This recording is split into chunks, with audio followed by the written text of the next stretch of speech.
Pues obviamente la resolución de ayer por la noche del Tribunal Electoral del Poder Judicial de la Federación, que pues revalida lo que el INE efectuó el viernes pasado con el tema de la sobrerepresentación, que se le ha llamado pues de inicio su opinión, y también su opinión sobre lo que pasó ayer en el caso de la plenaria del Senado de la República. Me gustaría que nos hiciera comentario respecto a dos temas. Uno, dos senadores de lo que es PRD se pasan a Morena, y en el caso también de lo que va a pasar el día de hoy en el caso de lo que es el Senado de la República, Adán Augusto López va a recibir por parte de la parte de decanos, pues ni más ni menos que la toma de protesta por Mario Fabio, y en el caso de Cámara de Diputados, perdón por extenderme mucho en este tema, Ifigenia Martínez es electa como la presidenta de la Cámara, le colocará la banda presidencial a la doctora Sheinbaum. Todo va marchando bien, se va cumpliendo la voluntad de los ciudadanos expresada en la elección y en el marco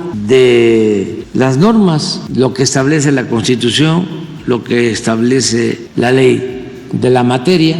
Primero, tomar en consideración que hubo una elección democrática, participó la gente, no hubo ningún problema, cuestiones mínimas. La candidata a la presidencia, Claudia Sheinbaum, gana con más de 30% de diferencia. No sé si tengas por ahí los datos. Vamos a partir de ahí, porque luego hasta se olvida eso. Y pues estamos hablando de millones de mexicanos que fueron a votar libremente. Eso es la democracia.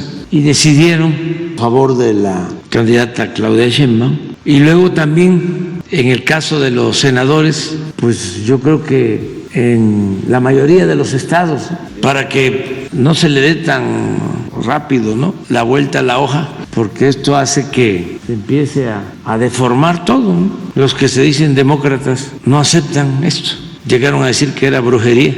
Entonces fueron, a ver, regrésalo para ver los datos. A favor de la doctora Claudia Sheinbaum, 35.924.000 votos, casi 36 millones de votos, 36 millones de ciudadanos. Y a favor de la candidata Xóchitl Gálvez, 16.500.000. Por eso la diferencia, ¿cuánto es? Casi 20 millones la diferencia. Y el candidato de Movimiento Ciudadano, ¿no?, 6.204.000, y nulos 1.400.000.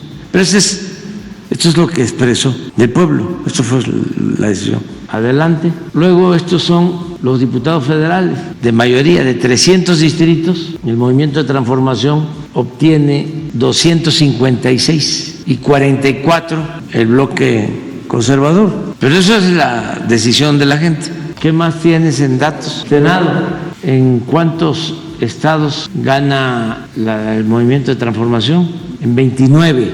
En 2 el PAN. Es verde, el Partido Verde, que es San Luis Potosí. Entonces son 30 de los 32. Estamos hablando de mayoría, 30 de 32. Y 2 de los 32 del PAN. Entonces, esto se pasa desapercibido. Ya ayer el debate era otro, ¿no?, que no se toma en cuenta eso. Pero en la democracia es el pueblo el que decide. Y fueron ciudadanos a votar de manera libre, secreta, decidieron votar. Esto no se veía en siglos en el país. Me van a decir que no es cierto.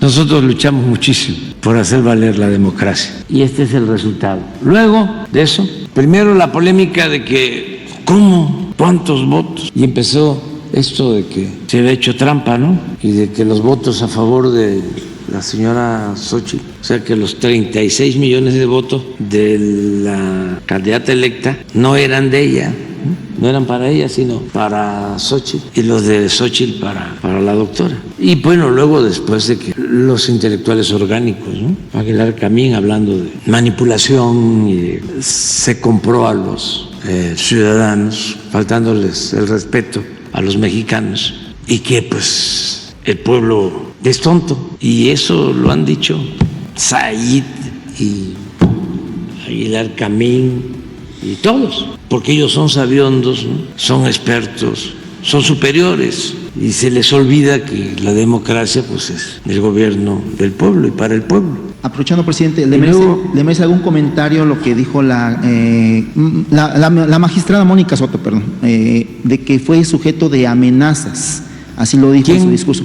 La magistrada Mónica Soto, la presidenta del... Sí. Dijo que fue, pese a las amenazas, incluso por ahí está su discurso en redes sociales, pues pudieron dar este resultado. Sí. ¿Le merece algún comentario lo que dijo la magistrada presidenta? No lo dudo, y merecen una felicitación los consejeros, los magistrados, porque han estado sometidos a fuertes presiones. Imagínense los oligarcas corruptos acostumbrados a imponerse siempre con trampas, con dinero, con la manipulación de los medios, hasta con el apoyo de gobiernos extranjeros, y que resistan como resiste el pueblo de México, pues sí merecen un reconocimiento. Entonces, esto es lo que pasó con la elección. Luego viene la interpretación sobre lo que establece la Constitución para distribuir a los diputados plurinominales. Entonces, la Constitución establece de que deben, de acuerdo a una fórmula, entregarse un número determinado de plurinominales, siempre y cuando no se rebase un límite, que es la llamada sobrerepresentación, que no haya sobrerepresentación. Y es muy claro, y lo establece la ley, pero no solo está en la Constitución y está en la ley, que no amerita interpretación de nada, sino es claro cómo hacerlo. No solo es eso, sino que así se ha hecho en los últimos 15 años. Así se ha llevado a cabo el reparto. De repente empiezan a exigir que se interprete la Constitución para que no se aplique lo que literalmente se establece en la Constitución y en la ley, aun cuando ya esa fórmula se había aplicado en las elecciones anteriores. Querían cambiarla, pero al extremo. Estamos en una situación de asombro, ya hasta se pierde la capacidad de asombro, de que el anterior presidente del INE, que le tocó distribuir los anteriores plurinominales, cambió de parecer, y aunque él decidió en su momento cómo distribuirlos de conformidad con la Constitución y la ley, en este caso, como ya descaradamente pertenece al bloque conservador corrupto, que querían regresar por sus fueros, pues entonces ya empieza también a alegar todos, me refiero a los oligarcas y sus achichincles y intelectuales orgánicos, todos ellos privilegiados. Ayer veíamos el caso de un exministro que ahora está en contra de la reforma al Poder Judicial. Aquí quiero hacer un paréntesis, porque hay manifestaciones de jóvenes de la Escuela de Derecho de la UNAM. Y quiero decirles, quiero referirme a ellos, los que han estudiado leyes, porque tienen ellos maestros que seguramente les están diciendo de que es injusto, ilegal llevar a cabo una reforma al Poder Judicial o antidemocrático. Los están engañando, pero quiero que sepan que ahí en la Escuela de Derecho y en el Instituto de Investigaciones Jurídicas, ahí han estado personajes como el de ayer. El personaje que comenté el día de ayer fue procurador, antes había estado ahí en el Instituto de Investigaciones Jurídicas, y fue procurador de Salinas cuando asesinaron al candidato del PRI a la presidencia,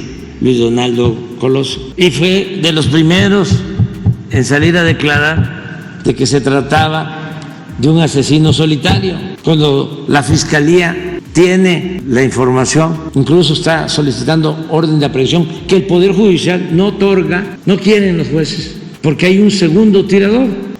Ese procurador, este lamentable asesinato, fue en marzo del 94, el 23 de marzo de 1994. Se complican las cosas porque fue un crimen tremendo, impactante, desde luego injusto, y sale el procurador en mayo de 1994 y lo nombran así democráticamente, ministro de la Suprema Corte en mayo.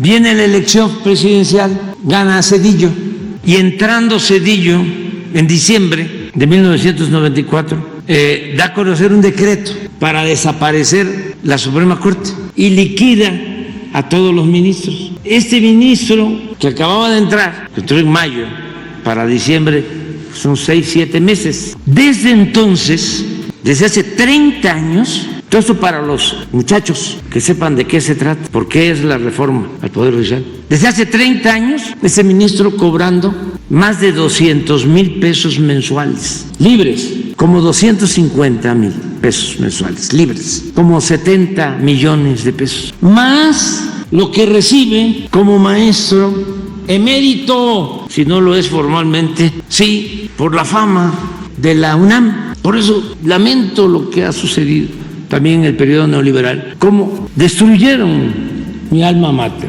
Entonces, nada más para que los jóvenes tengan toda esta información, ¿qué es lo que significa la reforma? Significa limpiar esa corrupción, que nunca más vuelvan a darse estos abusos y ya acabar con la hipocresía. Porque resulta que estos señores se presentan como blancas palomas y quieren darnos clase de legalidad, de Estado de Derecho. ¿Cuál Estado de Derecho? Si ellos encarnan el Estado de chueco, de cohecho. Entonces, cierro paréntesis, porque tenía yo interés en complementar esta información. Ya el Consejo del INE resuelve, como tenía que ser, con creo que 7 votos a favor y 4 en contra. Y luego ayer ya resuelve el tribunal con 4 a favor y 1 en contra.